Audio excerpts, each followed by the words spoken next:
Yeah. Okay, fabulous. So let's get started. Thank you all, those of you who are with us, for joining us for this special bonus live stream featuring excerpts of Son of the Wind. And I'm delighted to host a Q&A with the production's artistic directors, Seibi Lee, Rachna Nivas, and Rina Mehta, who are also three of the lead characters in Son of the Wind. We'll be having a discussion about this production for approximately 30 minutes. And near the end of the conversation, if there's time, I'll open up the floor for questions from the audience. So please do send us your questions in the comments section, and we'll get to as many as we can. Let me introduce myself. My name is Sarah Morelli. I'm a professor of ethnomusicology at the University of Denver, and I've had the honor of training alongside these three artists for almost 20 years, training with Kathak dance master Pandit Chitresh Das. For me, this study led to the publication of a book on Pandit Das's life and contributions to Kathak titled A Guru's Journey, published just this last December. And I was also one of the co-founders of the Leela Dance Collective, along with Seibi Lee, Rachna Nivas, and Rina Mehta, as well as Shefali Jain, who plays Sugriv in this production. So most of my adult life has involved studying Kathak, asking questions of our Guruji and other members of the community, and listening intently. And today's conversation brings with it thus the sweetness of deep familiarity. It's really nice to be having this conversation with the three of you. Thank you for taking the time. I'm going to start off with a question for Rina. The three of you, all of you as senior disciples of Pandit Chitresh Das, all trained intensively for many years and performed in the Chitresh Das Dance Company.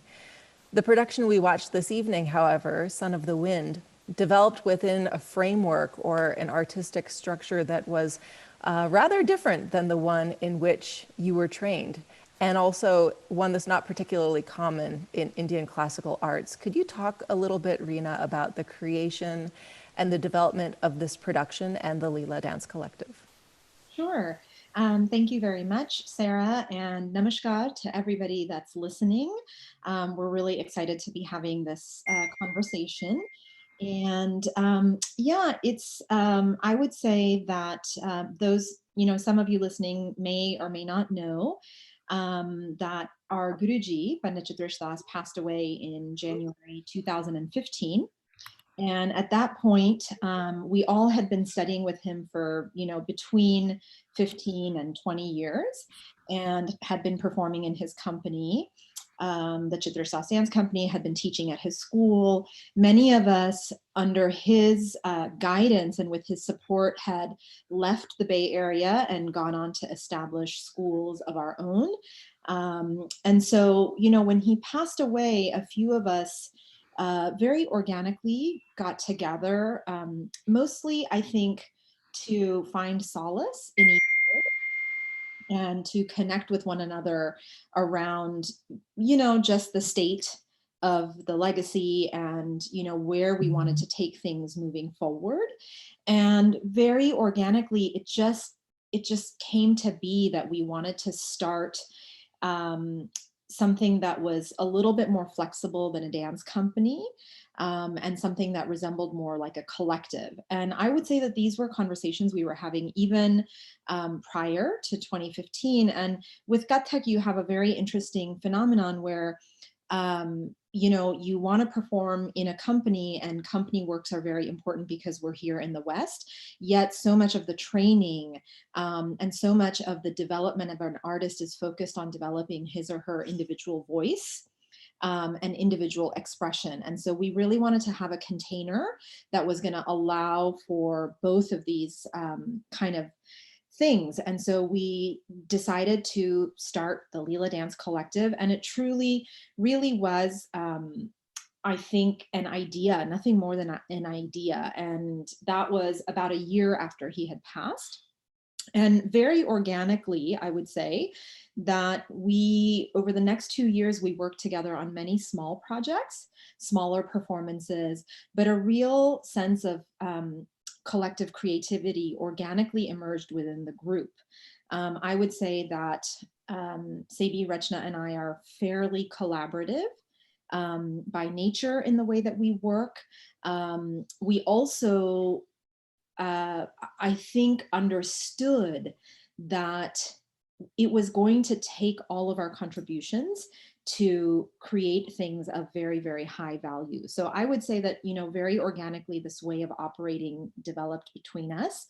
And when we started Son of the Wind, one of the things the last thing I'll mention is that absolutely Seibi, Rachna, and I are the official artistic directors, and we certainly provide an artistic vision and guide the artistic process. But everybody from musicians to dancers contribute to the creative process, from from offering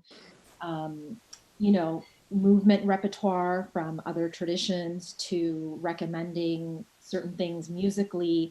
So I do want to just acknowledge that the whole work is absolutely a collective effort by all the cast members, and all the musicians. So yeah, I would say that, it's a very experimental and organic way of operating, this collective way. I think it is supported by the fact that we're women.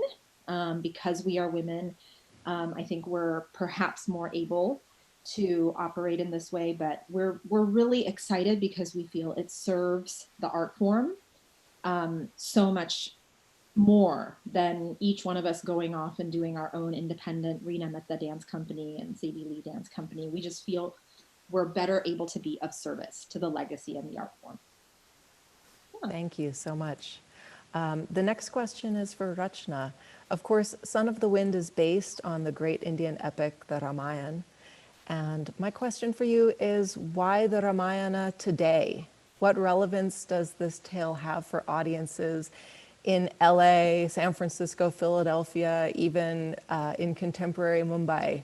Was there a unique perspective that you as artistic directors wanted to bring to the Ramayana through the various decisions, including casting, music, which episodes of the Ramayana were selected?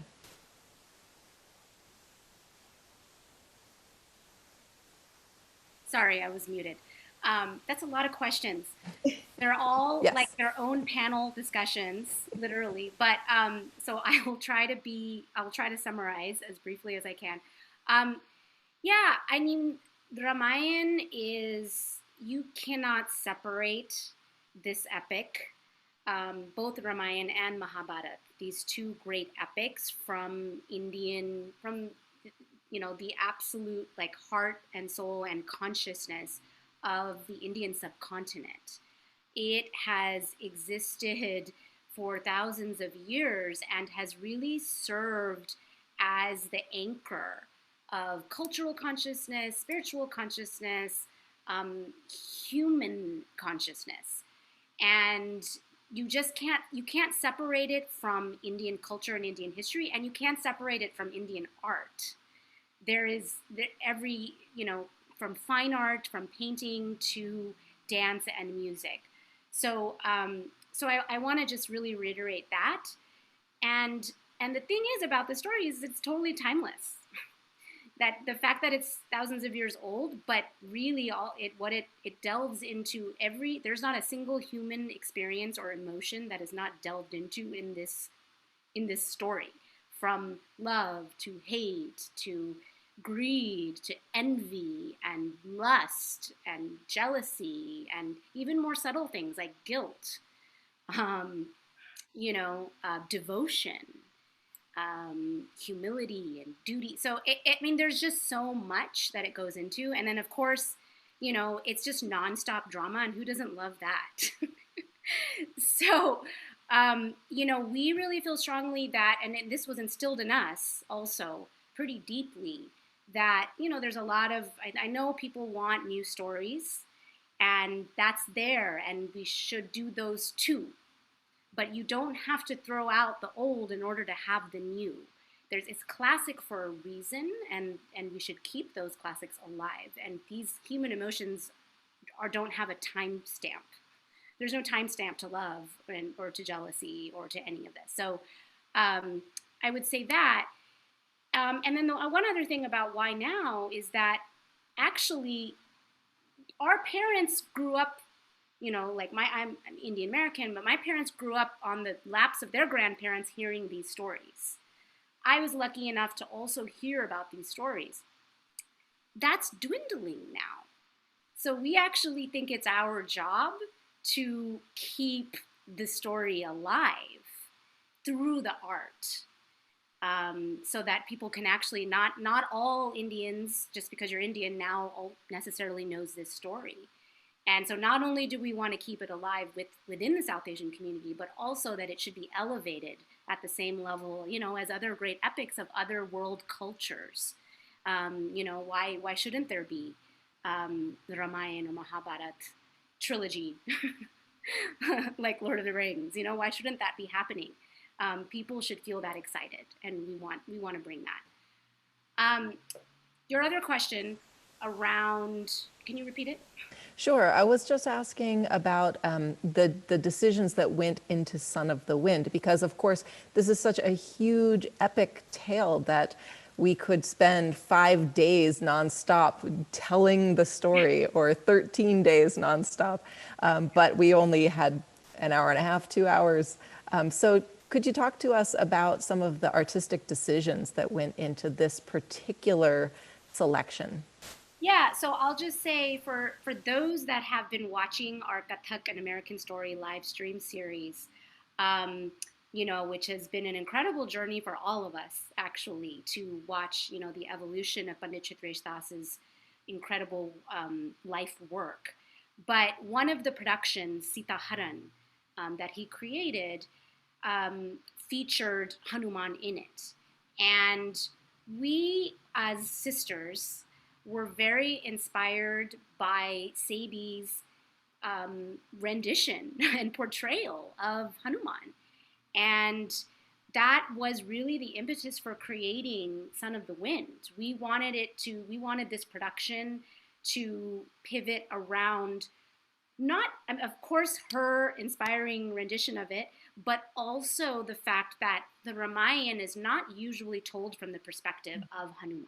So this already is a very different way in which we're bringing it. Of course, everybody does do Ramayana, but it is very rare. And in some ways, without really explicitly saying this, we are bringing the typical hero of the Ramayana, Sri Ramchandra, a little bit, we're kind of pulling him back a little bit and bringing, Hanuman's heroism more forward, because that now is controversial.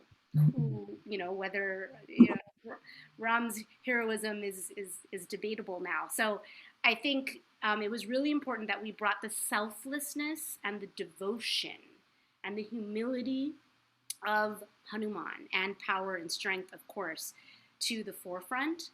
And I think, from there, that's why we chose episodes. We chose scenes that were in particular highlighting his role in good over evil. And I will just say one more thing around this, and around what I think makes this particular staging, of of Ramayana very unique, is that all of the performers are women. And traditionally, dance dramas were played by all men. So here we are really reversing that, and we are mostly playing male roles, and that too in warrior male roles. So that was also, I think, something really a little different. Thank you so much, Rachna. I want to turn now to Seibi and her depiction of Hanuman, which was the inspiration for Son of the Wind. And Seibi, could you just talk to us all a bit about the art of abhinaya? I know you've played several roles in dance dramas over the course of your career. How does one learn how to depict vastly different characters, and what for you made the role of Hanuman particularly special? Well, thank you for that question, Sarah. I will have to say that for a Kathak dancer, we have many aspects that we need to show. And for our storytelling, we need to be able to play any character.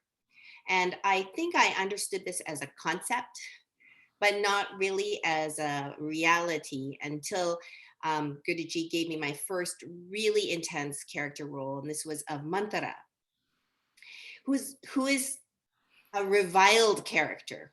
And I was shocked.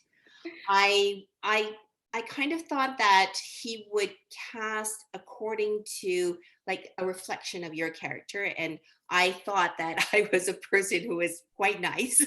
And I was really trying to understand why he would give me this character. And he had a knack of actually choosing the right character for each person. So I thought, okay, what can I do here? I have a surface understanding of this character. Maybe I'm missing something that I can grab onto. So I did a lot of research and I read a number of stories about Mantara from many points of view. And I understood that, yes, at the point in time where I'm playing her, she has become this person who has bitterness and is very worried about her princess that she's been caring for and wants the best for her and is willing to do anything to make sure that that happens. And so when I understood her whole history, I realized that there was actually a very sympathetic character there. Do I get to use that information like on the surface at the moment in the scene? No, actually I don't, but it really helps inform me of how I can make this character understandable. And I do think because of I'm bringing that backstory in my brain, I think I'm hopefully showing that there's a little bit more to her, even in the scene that I'm given. So that was sort of my little toe in the water. And then there were a couple of things, well, many things along the way in our studies that made impressions upon me. One of the things is that a lot of times Guruji would say, these are things I cannot teach you. And not that he was not capable of teaching, but that I could give you a formula and you could follow the formula, but then it would just be a formula. And then that made me think a lot about how to do characterization. The other thing that was really interesting is that he taught for about 15 years at SF State. And one of his favorite things to do was to go to the cafeteria and sit where nobody knew him. And what he would say is, watch the fun. Because you don't get to hear the conversation, but you're watching the body language, and that person over there is having an argument with their boyfriend, and that person over there is having a hard time with their studies, and you can just see it all playing out. So I realized that the way that your body moves speaks volumes. So that is something that I really thought about. And then for myself, I also realized that if I pretend to be something, I'm not going to be something. And so he would always say that you are not pretending to be a character. You are the character. So how do I become the character? That means that I, self-identifying Asian Seibi Lee, who's part Japanese, part Chinese, of the female persuasion, like that's the way I self-identify. If I go to my character with that, then I have a lot of clutter. So I really have to let go of all of that self-identification and dive right in and just be immersed in the character that I'm playing. For Hanuman, I think that was a lucky a lucky thing on my part. Of course, he chose that part for me. He had given me two parts in this production. One was Marich, who was a demon, reformed demon, being dragged back into demon life. And then on the other hand, I got to play Hanuman. So I think because I was playing one character who was having a lot of emotional turmoil, that when I went to Hanuman, I had a lot of joy in the character. And again, I read a lot about Hanuman and understood that there were many, many aspects. Rachna spoke to some of those aspects of him. And I think that they naturally surfaced. But when we went to do Son of the Wind, we really did want to show a different part of his character. And so that warrior aspect, that the heroic warrior was very, very important for us to show, but not to the exclusion of the love and the humility and the things, the qualities that everyone knows and loves Hanuman for. So that was another journey of bringing that part into the character. And I think all of us were pushed in very, very different ways. Rina as Ravan, Rachna as Lakshman, you yourself as Ram, to discover really, really the biggest range possible that we could bring to the table for the story. Yes.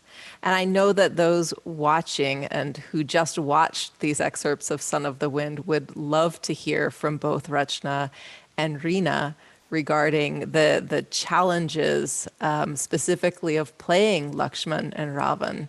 Whichever one of you would like to jump in, I think we would love to hear some of that. Especially, I mean, they're both male characters, but they're very different men. I'll let Rina go first. Yeah, I mean, I think one of the things that I feel really lucky to have had the opportunity to do is to actually play Sri Ramchandra, and to play Ravan.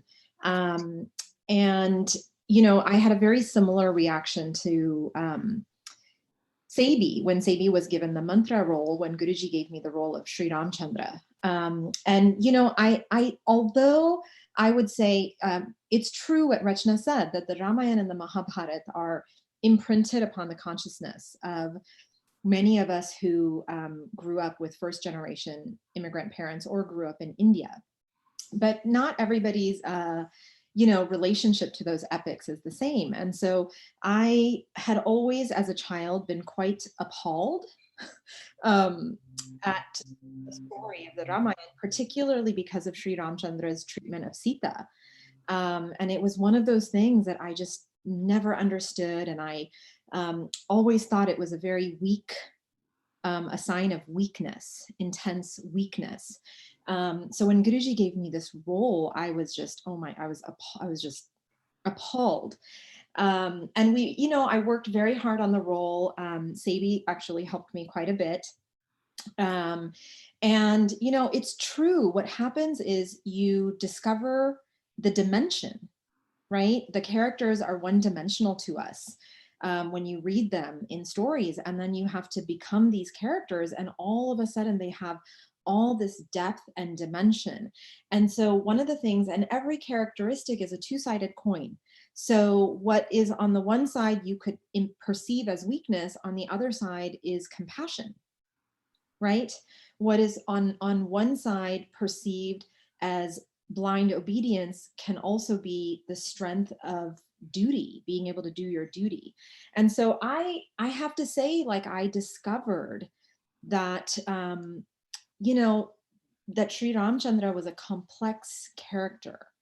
And so for me, going into Ravan, you know, I think one of the things that I had going for me is I had done several male characters and working on Chandan Bala, which is a story that I had done on my own, and had several different types of men in it, right? It had a very gentle father. It had a very, you know, amoral owner of a slave market. So I had actually was able to bring a range of male characters into the role of Ravan.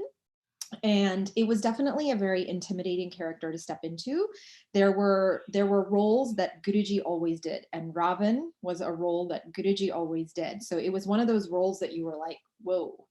And you know, several of his disciples have, I'm sure, played Ravan. And during my time, I watched Charlotte Moraga play the role of Ravan phenomenally in Sita Haran. So, and I've seen, you know, other people do solos that have done Ravan. So I definitely stepped into the role with a lot of,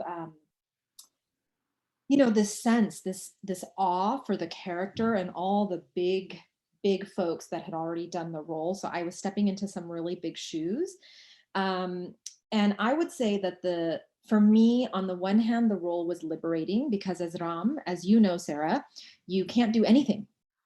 Ram is an insanely calm and stoic character. And I know, like, for me, very similar, I think, Sarah, to your experience. My experience when I was doing Ram was everybody just telling me to do less. And I remember thinking, how much less can I do? I'm not doing anything. So Ravan in one way was really liberating because I could just do everything so big and so over the top, and just kind of fully let go. But I think, again, capturing the dimension of Ravan, right? It's easy to be that one-dimensional, arrogant, violent king.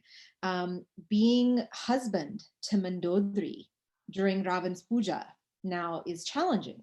Like, how can you be that person in war and yet be this revered, intellectual, educated, loving, I'm sure, husband?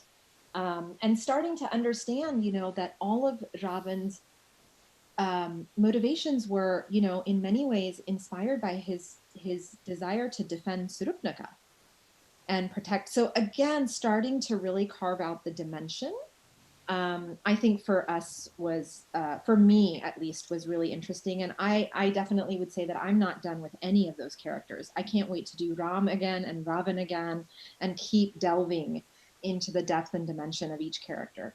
I'm so glad to hear that. There's a question from the chat from one of our public asking what kind of research in particular you did in order to play the role of Ravan. Ooh.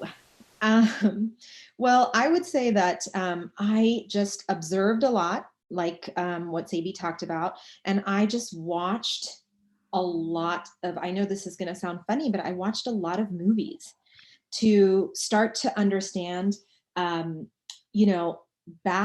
like the anti-heroes in movies, and I watched everything. I watched everything from Nasruddin Shah in Hindi films to the Joker in Batman. I mean, I just was studying like the different ways in which you depict the anti-hero and the dimension. So I definitely think the observing and finding things to watch and things to observe, looking at body language.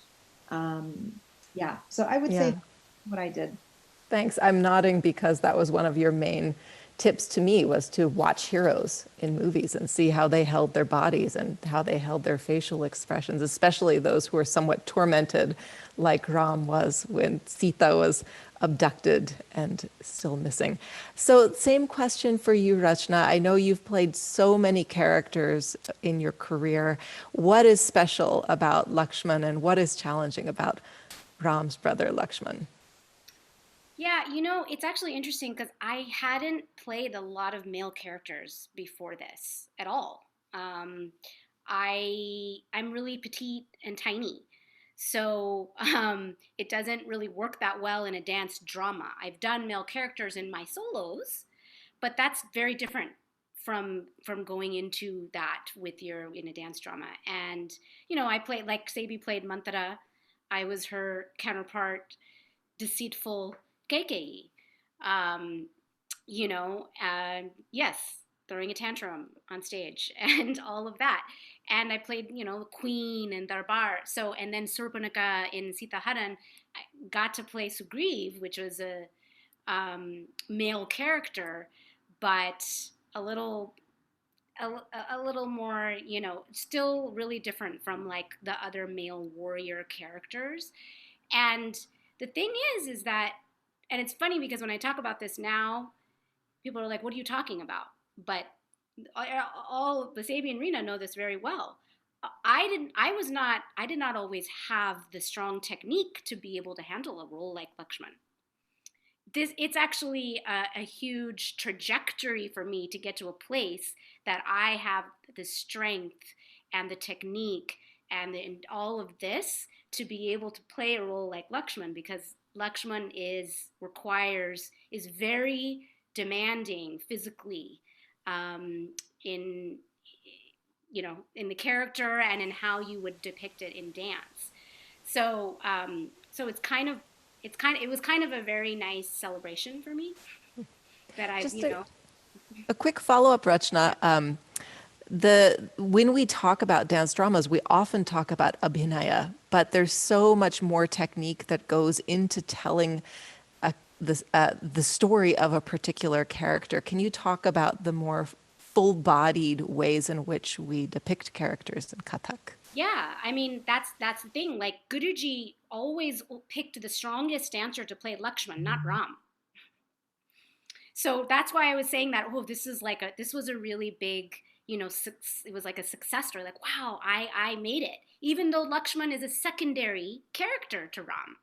So it's very interesting, because the way that Guruji trained us in storytelling and abhinaya was it's not just about using the facial expressions and the body, it's also about really integrating the strong technique of Kathak dance. So that means adding footwork to tell your story, adding chakkar to tell your story, adding very, very powerful movement across the stage.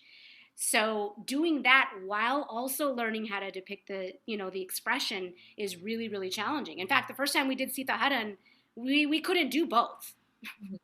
Guruji was like, never mind. Don't do chakra there. Just run in. He was like not happy because I couldn't do both. And the second time we did it, then he was like started wanting to get a lot more of that in. So we definitely demand that in Son of the Wind, in the depiction of it. But I just wanted to say two quick things. One is that the interesting thing about Lakshman for me is that it taught me a lot about myself, because I'm a lot like Lakshman. And you don't... How so? Hot-headed sometimes. That's gotten better with me over time. But, if you were to look at it the way, like, naturally how I've been. And reactive. Very reactive. Right? And it's interesting to watch yourself inside of another character and be like, oh, wow, okay. And it's really interesting to be growing as a person while you're playing a character that is naturally yourself. And you're like, but I've matured from this. But I've matured from this. And you're actually you're seeing it and you can analyze it. So that's really cool.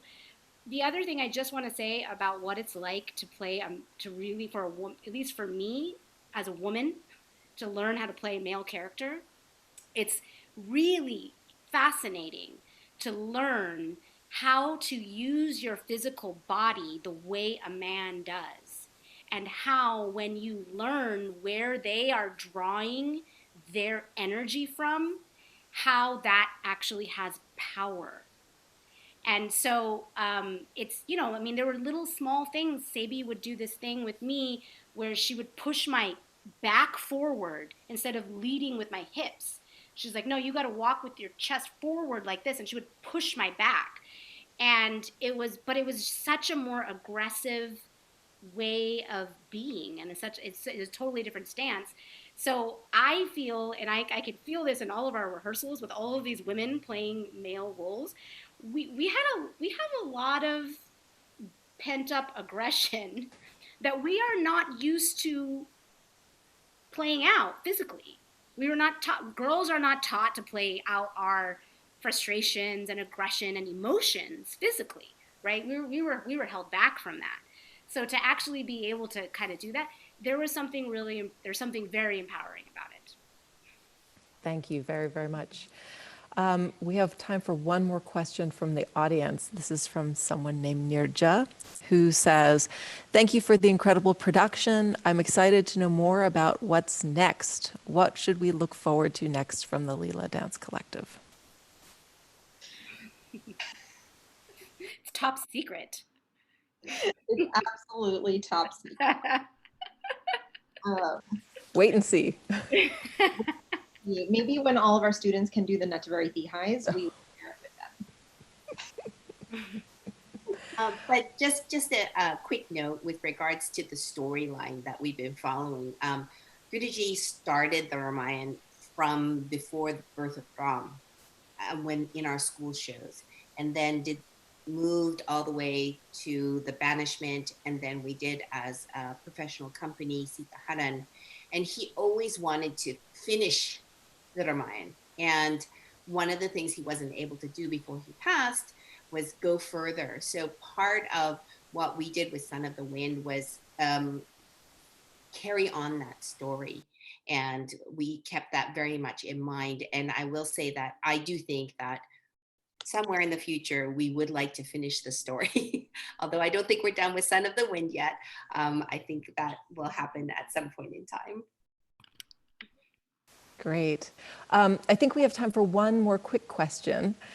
Somebody's very eager to ask this. Someone named Pallavi is asking how the audience and critic reception was in Mumbai. Of course, Son of the Wind went to Mumbai in January of this last year. Is that possible? Oh my goodness. And was performed at the Royal Opera House in Mumbai. What was the reception for Son of the Wind in India, in Mumbai specifically? I can start. I'll just say that, we were very lucky to have had the chance to go to India and be invited at the Pramara Festival to perform. And it was because of really the hard work of our Guru sister Seema Metha and her team, Prachi, as well as many of the other members, that really made that happen. And as you all can imagine, it's a pretty big deal for a festival in India to invite a dance company based in America to come. And so I think, one, we just felt so honored to be able to take the work back to India, and so very lucky to have Seema and her team be there as advocates and supporters of the work we're doing to, carry forward this legacy of Guruji's. And I would say that, I think we were so touched at how much the audience responded with warmth and generosity and acceptance. Really, I think we're very aware that we were a multicultural dance company based in America, although of course made up of first and second generation Indian Americans, yet, born and raised outside the country, taking the story back to the homeland with a very particular interpretation. So I think we were very aware of that, but I was very, very honored and touched by how much some of the senior artists really encouraged us. Some of the lay audience was really thrilled to see the production value, the costuming, and some of the level of the show. And I would say that I can't wait. One of my regrets is that because we were a part of the festival, we had to actually only present half of the show. So we were only able to present the first half. So I really hope we get a chance to take the full show back to India, because it's a very different experience to watch the full show and to see it all the way through the end. So I would say that, we were received with a lot of love and a lot of affection. It was the same segment that we just streamed, actually. Yeah, it ended right after. Those of you that just watched it, that was the first half. I mean, actually, there was even one scene after that that's there, but there were several more scenes. Several more to come. Yeah. So stay tuned for more from the Leela Dance Collective, including future iterations of Son of the Wind and future projects to be revealed at a later date. Thank you to all of you who have been here through the entire series of live streaming archival footage all the way up to present day, what is happening from Chandam to Leela. Kathak, An American Story, I think, is a very apt title for this particular series, because our Pandit Chitresh Das was so instrumental to bringing Kathak to the United States and establishing Kathak here in such an important way. Thank you to the three of you for continuing that legacy, for continuing the hard work, giving your blood, sweat, and tears, not just to this generation, but to the next generations of Kathak artists. through your artistry, as well as your teaching, as well as your visionary work as producers and artistic directors. And thank you all for watching. Thank you, Sarah. Thank you, Sarah. Namaskar. Namaskar. Bye, everybody. Bye, everyone.